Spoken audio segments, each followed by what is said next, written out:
Hello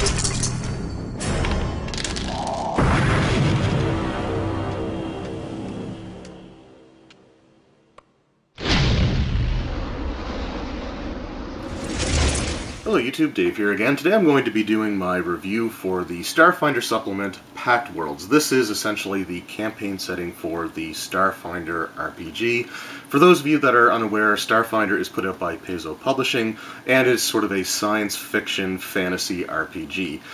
This is only the second hardcover supplement to come out for the role-playing game, and like I said, this is your campaign setting with a little bit of additional information thrown in there as well. The first thing I want to do is do a little bit of a flip through the book, just have a look and see some of the things that are in here, and then I will give my final thoughts. So we'll do the flip through first, and then I'll talk about it in a little bit more detail after that. Alright, so first off, we'll just take a look at the cover of the book itself. So the scene here has some adventurers fighting this sort of mutant alien T-Rex, it looks like.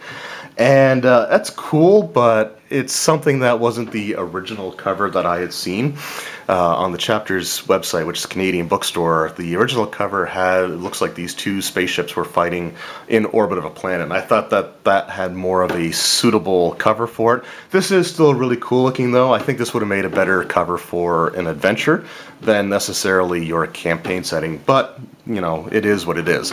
We'll just have a look here at the back of the book. Let's tip this up to get rid of the glare.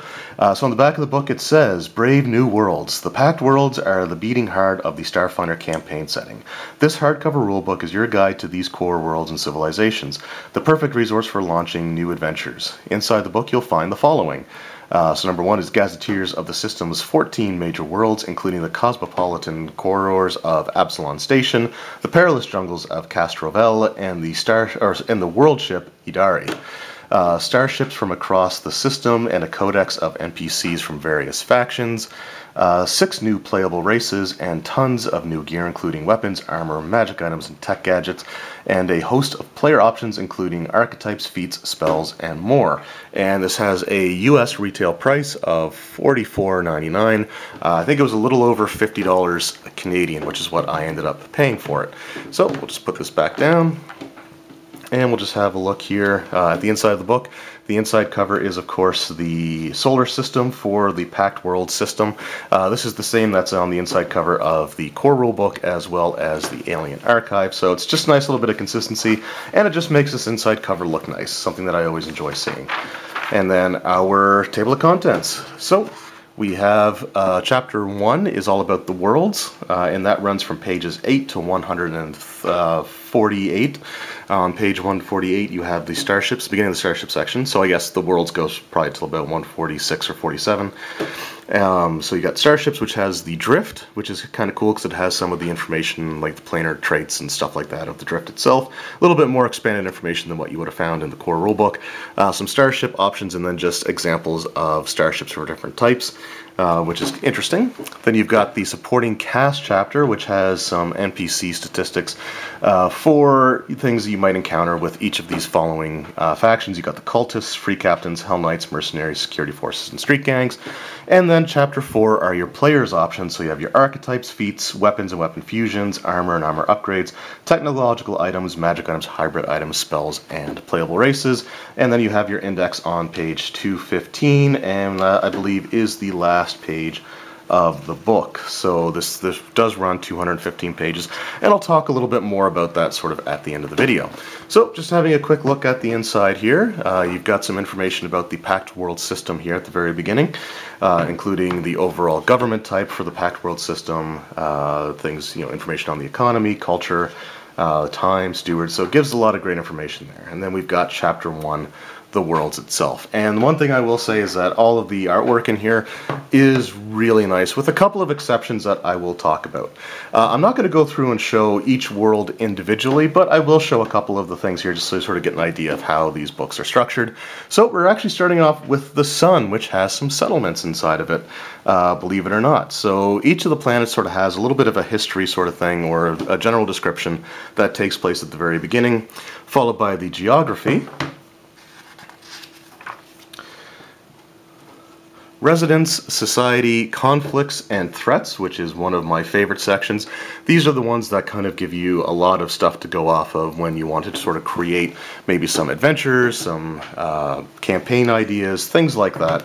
And each of these planets will also have information on some of their notable locations and usually a full page map of the surface of the individual planet, which is the thing that I want to talk about a little bit later on.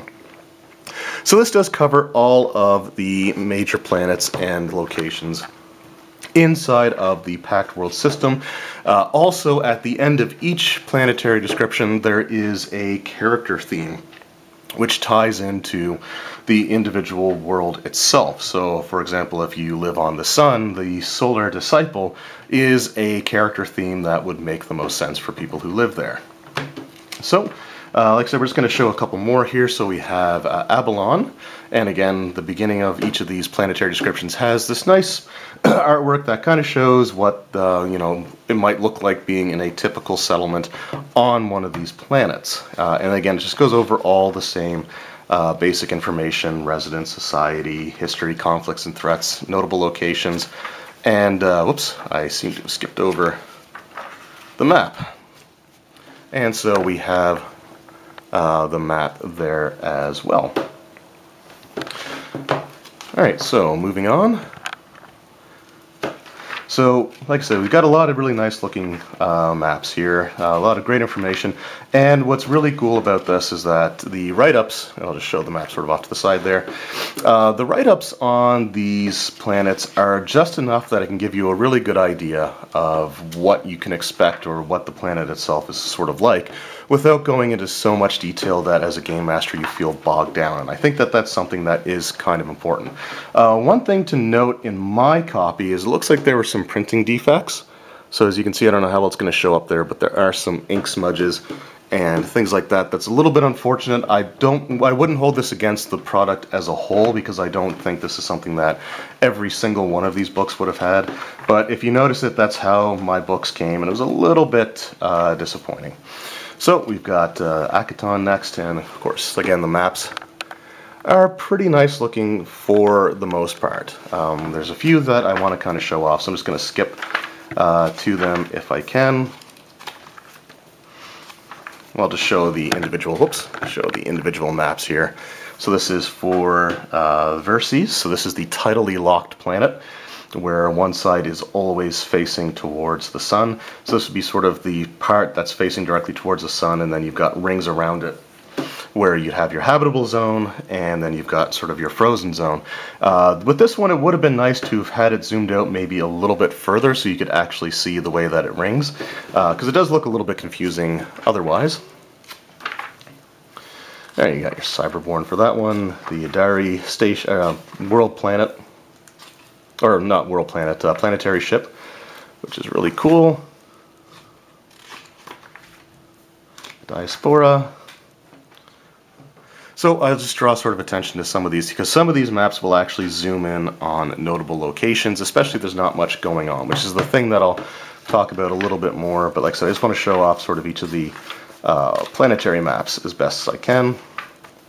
And here we have Eox, which is the planet with undead, where, you know, undead pretty much rule everything. There are some living individuals there in the Halls of the Living, for example, but it is a planet that's sort of ruled by, you know, these undead creatures, which is actually pretty cool.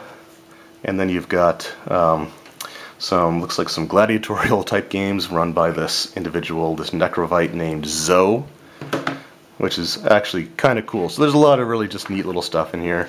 With, you know, Eox, there's the tensions between the living and the undead. So that's something that you could definitely use as sort of a basis for a campaign.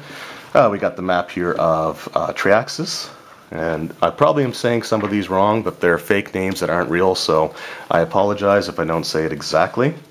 So we got Leavara here, which is another one that I really kind of liked. So you got, again, some nice zoomed in features on Roselight. This basically looks like Saturn, but you got some really cool stuff going on there. And then Bertheta.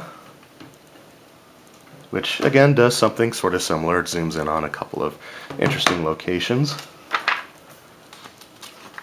And I think the next one we have, yeah, Apostate, is the one that I kind of want to show off the most because it's one that I'll be referencing a bit later on. And so yeah, there's not much going on, unfortunately, with that map. It's kind of a boring looking one. I think that they could have done a little bit more with this, and that's what I'll talk about a little bit later on. But that's sort of how each of your planets look. Again, they've got those nice planetary maps, which looks really cool. There's a lot of great information in here, and like I said, it doesn't overstay its welcome. Like, it doesn't try to define things too much. It gives you just a nice amount of detail so that you can create your own ideas from that. Chapter 2 is our Starships. It does start off with information about the drift itself, including the physics, drift travel, the planar traits that you go along with it. Starship options, including biomechanical ships, which are really, really cool. And then you just got some sample ships.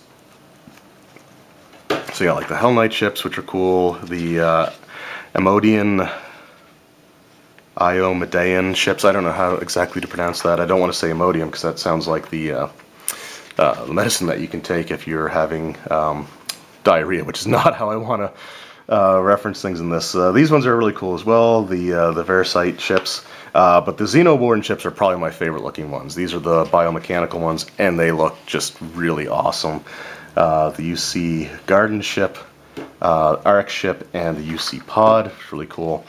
And then we got our supporting cast, which just gives you a little bit of information about the different factions, as well as some example members. And this is something that else I think could have been improved upon, but I'll kind of touch on that when I give my summary at the end. So you got security forces, and the street gangs, and then we move into our player options. And this is actually a pretty good chapter as well. It has archetypes. Now, these archetypes aren't necessarily tied to a specific class, which is something that I actually really like about it. It gives you the opportunity to sort of create your own unique combinations. It does recommend certain class types depending on which ones that you take. So if you take the, what do we got here? The Arcana Miriam Sages. It says that they work best with envoys, mechanics, and operatives, and Solarans, but you can have them be basically any class. And that's something, again, that I just like. It's another layer of options and choices, and you can create some very interesting combinations of things. So the class, or the archetypes, essentially looks like what they do is they replace features from whatever class that you have at certain levels. For example, we've got Magic Item Scholar at 2nd level, which will replace, I suspect, the standard 2nd level ability for that class. Then you've got Spell Gem Manipulation at 6th level, 9th level Magic Item Attunement, at 12th level Recharge Magic Item, and then at 18th you've got Greater Magic Item Attunement. Then you've also got the Divine Champion, Skyfire Centurion, Star Knight, which is actually a pretty cool one here. And then what's cool about this one is that you actually, depending on which order you're with, you have some sort of specific ones that you would take instead of just the standard stuff, which is something that I think is really cool. So there's, again, another layer of customization to them. Starfinder, Data Jockey, Steward Officer, and then you get into your, your feats and your equipment, stuff like that, which these are all pretty decent, but honestly it's the section that I'm sort of least interested in when it comes to all the equipment and stuff, mainly because I haven't actually got a chance to run or play this yet. So all the options as far as equipment and stuff and feats that are in the core rulebook would be enough for me. But the part that I really like are the new races, because Starfinder has some really unique and interesting races, which are all just really cool. The Astrazonians, Astrozoans, I'm just going to call them that. So this is your shape-shifting race that looks like basically this 6 to 7 foot tall, 5 to 7 foot tall, just like humanoid starfish creature that can actually shapeshift into just about any other race looking like any member of any other race of relatively equal size, which is actually really cool. This is so this is your shapeshifter. And I just, love the idea. Then you have the Bantrids, which basically they're these weird-looking creatures, and instead of feet, they have this little rolling ball that they are kind of affixed on top of. Again, very, very strange, very unusual, but something that's just pretty cool. You have the Borais, which are like sort of an undead type of creature, although they do have to still do things like eat and sleep and breathe and stuff like that. So they still have a lot of characteristics of living creatures while still being technically undead. You have the Kaisars, which are sort of a plant-based creature. And then you have the SROs, which are or SROs, which are sentient robotic organisms, which are just robots, basically. And so instead of having just the androids, you actually have a race of robotic creatures as well, which is really cool. And then you have the Strix, which is sort of like a winged humanoid race. And then that's it. You just have some stuff on the back here, some previews. So it does mention that there is going to be a Pact Worlds Pawn collection. That is not out yet, to the best of my knowledge, but it is something to look forward to. And then you have just the GM screen and the Starfinder character folio. And that is it, just for the sort of the quick flip through the book. So that's what's inside. So how do I feel? I'll get to my final thoughts and my recommendations for this book next. Alright, so that was a flip through of what's in the book. So at the end of the day, what are my thoughts on the Pact Worlds supplement for Starfinder? The first thing that I want to get out of the way pretty much right off the bat is this is only the second hardcover book to come out since the core rulebook itself. The only other book is the Alien Archive, which is sort of the creature, what do they call it for Starfinder, or for Pathfinder, like the bestiary of the Starfinder role-playing game, and this is your campaign setting information for the Starfinder role-playing game as well. So realistically, this is something that, just because of what the nature of this book is and the fact that it has the basic setting information for all of the different worlds, as well as some useful information on ideas for game masters to use to create their adventures and stories from, this is something that I consider to be more or less an essential pickup at this point in time. This isn't really what I would consider to be an optional supplement. There's going to be a book coming out later on in the year which is going to have like new equipment and stuff in it. That I think is going to be the first truly sort of optional supplement, whereas Alien Archive and Pact Worlds I would consider to be pretty much a must-have if you want to run the Starfinder game. Now, as much as I think that if you're into Starfinder you should have this book, it doesn't mean that it's perfect by any stretch of the imagination. The first thing I want to address is the actual thickness of the book. So this comes in at 215 pages, which is something that I consider to be a decent-sized supplement myself, being used to Dungeons & Dragons 5th edition in particular at this point in time. But it was brought to my attention that for people who are loyal customers of Paizo, specifically used to their Pathfinder products, that this is what is considered to be a rather thin supplement, with most of the Pathfinder supplements being around 300 pages or so for the same price. So for $45 US, if you were collecting Pathfinder, you would get 300 pages worth of material, whereas with the Starfinder book, you're only getting 215. And that is something of an issue. For me, it's not a big deal because I'm used to thinner books for larger prices, but for people who have been supporters of Pathfinder all along, then yeah, this is sort of disappointing. And this book really could have benefited from having another 20 to 30 pages. Even if it didn't come at 300 pages, coming close to, say, 250 pages would have been a big benefit. One of the things I would have liked to have seen would have been more maps of settlements for each of the planets that you have in here. Some of the planets, some of the planetary maps, I should say, do zoom in on outposts and locations, especially ones that don't have a lot visually going for them. Like the gas giants, for example, all zoom in on some of the locations, and as well as the diaspora, the asteroid belt, do that. But there are two glaring situations where zooming in or having extra details on the maps, I think, would have really come in handy. And those two planets are Eox, which is the undead-themed planet, and Aposte, which is the drow world. So Eox and Aposte both look more or less just like barren, gray, crater-riddled moons. Like, it's like taking a picture of our moon and just putting some blue dots on there and saying, these are where locations are, these are where settlements are, but you're not going to really see anything. Apostate does have a little bit of detail when it comes to each of the mysterious sealed doors, like the black door, the iron door, stuff like that, which is something that I think would make for some really cool story, which I'll get into in a moment. But there's still large, expansive areas that are just nothing but gray, boring craters, and having a little zoom-in thing where you can actually show what a typical settlement might look like, even if it's sort of a, not so detailed overhead map, really would have come in handy there and would have provided some color and some flair to those planets. Apostate in particular is all the same monochromatic colors. There's really nothing to it. I mean, at least Eox has the crater, which has, the magma kind of coming out of it and has that sort of, that fiery glow to it. But Apostate is a very boring map to look at, and I think that they could have done so much more with it. Another thing that would have been great would have probably been to have had a few more pages dedicated to your NPCs.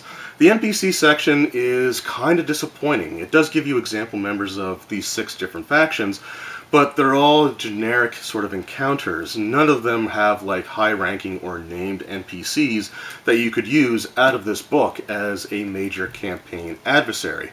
Instead, it just has, nothing beyond challenge rating 10. I think that each of these factions could have benefited from having if not their leader statted out, at least someone who's high-ranking enough that the player characters may be coming up across or hearing about as a villain, and being able to set that up without having the game master have to go through all the work of creating that individual statistics himself. So that's something that I think does sort of hurt the book overall, and just having a few of those named NPCs that you could use as villains would have gone quite a bit further. Also, I will say, so those are sort of like the negatives, so there are some things that, extra pages really would have helped. That said, I do think that a lot of the regional information given for each of the planets is just the perfect amount.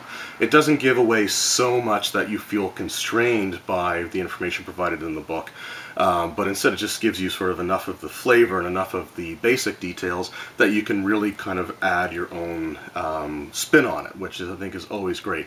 One of my favorite things about campaign settings is how open they are to allowing the game master to tell their own individual stories, and some of these planets are just really perfect for creating campaigns out of just some of the basic information contained in here. For example, on Apostate, those mysterious sealed doors are the subject of extensive history and testing and scientific expeditions and experiments on, but nobody's been able to open up those vaults yet, or open up those doors, and nobody knows exactly what's behind them. And finding out what's behind them is something that you can create an entire campaign around, and it's good that they're not actually defined as to what exactly is behind there. That way it could be different for everybody's campaign, but no matter which campaigns you're in, if you go to Apostate, that these locations do exist, and I think that that's great as far as that goes. Overall, like I said, this is a really decent book. The information on feats and equipment and stuff like that I wasn't particularly interested in, and that's mainly because I just haven't had a chance to really use the stuff in the core rulebook enough to feel like I need more equipment on top of it. The spaceships are awesome. I love the Xeno Warden ships, the biological ones. I just think that they're really cool looking, and overall, all of the starship designs in this book are fantastic. So, I mean, really, all that I have are kind of the minor nitpicks of, the way that some of the maps look. The rest of the maps are absolutely beautiful and have a lot of great detail to them. And the fact that there's really only 2 maps out of the 14 worlds or, significant locations presented in this book that could have used some improvement, I think kind of goes a long way to showing the quality of the book itself. The last thing really is, again, the price, which goes into the page count. So I know that a lot of people who are Pathfinder fans are upset with the thinness of this book for the price, and I can certainly understand that, and I think that that is a perfectly valid issue to take up with it. So I will say that if you don't want to spend $45 US for this brand new book, you can go onto the Paizo website and download the PDF for a significantly cheaper price. I want to say it was around $9 or $10 to get the PDF versus $50 taxes in basically US to get the hardcover book itself. So if you want to play Starfinder, but you don't want to spend the full price for what you consider to be, you know, only 2/3 of a normal book based off of their standards that they've set before, then the PDF would be a great option as well. Overall, like I said, I think that this is, at the end of the day, a must-have book, and if you are into Starfinder, then this is something that you really should have on your bookshelf. So let me know in the comments below what your guys' thoughts are on this particular book, what your thoughts are on the Starfinder RPG in general. I look forward to hearing you know, all of your responses and reading all of your comments. So yeah, again, thank you guys very much for watching. I hope you enjoyed the video, and we'll see you next time. Take care. Funding for this channel is provided by my awesome supporters over on Patreon. So everyone who has donated to that, from the bottom of my heart, thank you very much. Even $1 a month helps immensely, and without your guys' support, this channel would not be possible. I want to provide special thanks to Kennedy S., David L., Will W., Michael L., The Twisted Tentacle Inn, and Roll Stats for their generous donations. Thank you again to everyone who's contributed, and all of you make this possible.